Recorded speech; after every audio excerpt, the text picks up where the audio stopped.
There will be massive spoilers for this episode, you have been warned. So what's up guys, my name is David and welcome back to Basically Star Wars. The highly anticipated Chapter 13 of The Mandalorian dropped yesterday where we saw live action Ahsoka for the first time, and I have some mixed thoughts on the episode to say the least. So if you want to hear my thoughts and commentary on this latest episode, stick around, and without further ado, let's get into it. I'm glad that this episode wasted no time. 10 seconds into the episode, here's Ahsoka in live action, and my thoughts on her looks are pretty positive. It would be shocking if I absolutely loved her look because, you know, it's Ahsoka, she's animated, we know what she looks like in animated form, so seeing her in live action was going to be weird and off-putting just a little bit regardless. It definitely has some cosplay vibes, but I mean, it works. It does work for the show, and it's Ahsoka, so I'll take it. But yeah, we get right into the action. It's a cool action piece. I love seeing her white lightsabers. This opening segment was really cool. The other big thing that came from this episode was Baby Yoda's backstory, or should I say, Grogu's backstory. I'm pretty indifferent about his name and backstory, because let's be honest, the name Grogu is no weirder than the name Yoda. I mean, I'm still gonna call him Baby Yoda, I'm not calling him Grogu, but it's nothing to freak out about, and thankfully not many people are from what I've seen. And the backstory they give him is interesting. I would kind of prefer if it's just like a Yoda species, and someone found him, but no, he was training to be a Jedi. Once again, I kind of wish the Mandalorian Baby Yoda dynamic was more of an isolated thing that then kind of gets sucked into bigger parts of the Star Wars universe, being Ahsoka or maybe Luke eventually. That's just my wish, but it makes total sense that they were Yoda species being trained when the Republic fell. However, a great line did come from this whole backstory when she says, "I've seen what such feelings can do to a fully trained Jedi Knight. To the best of us."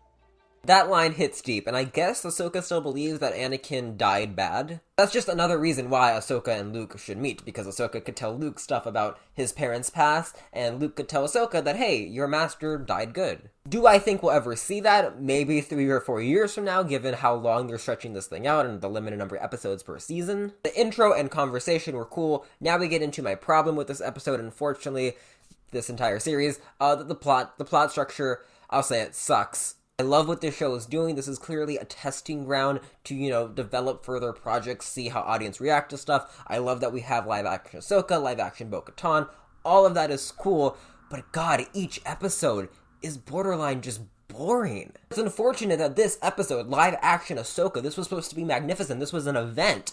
It's unfortunate that this episode is making me very cynical about this show. I mean, every single episode is new location, team up, victory, thank you. New location, team up, victory, thank you. New location, team up, victory, thank you. When undeniably cool things happen, like Bo-Katan or Ahsoka, I get excited for a second, the anticipation is there, but also it's not there, because I know they're not going to do anything except team up, victory, thank you. Maybe I'm asking for too much, maybe this criticism is dumb, the plot structure is just driving me insane. Really wish there was some overarching plot structure. This is also the same reason I can't get into critically acclaimed animated series, because they're just so formulaic. I'm a sucker for soap opera kind of storylines. That's why I love Arrow and The Flash, because there's always something happening. Not the best shows, I know, you don't need to tell me. If you look at some more critically acclaimed shows that I watch, like Daredevil, or I just watched Defending Jacob, those shows thrive, in my opinion, because of not only the great writing, cinematography, all of that stuff, because of the plot structure and the overarching story. It keeps you invested. So once again, cool stuff is happening, I'm just having a hard time caring, and that sucks. We interrupt this programming to do some shoutouts. I have a podcast that I do with my friend Aiden. It's called The David and Aiden Show. If you subscribe and let me know in the comment section down below, I will give you a shoutout in an upcoming video. We've got Max Talks Movies, GingerCat59, Orcs Entertainment, Action Pack Studio, Oliver Movie Reviews, Happy Stormtrooper Face, I hope I'm saying this right, Zeniment, and Movie Hybrid. I actually did a Revenge of the Sith video with Movie Hybrid, so definitely check him out. All of them are great young film-based creators, so definitely will give them some support. Apparently now Baby Yoda is going to go to some Jedi temple and he's going to send out force shockwaves through the universe to connect with other Jedis. Cool potential, just do something with it, besides new location, victory, team up, whatever I said. I do like that Ahsoka name-dropped Grand Admiral Thrawn. That's cool, can't wait to see that. Where is Grand Admiral Thrawn?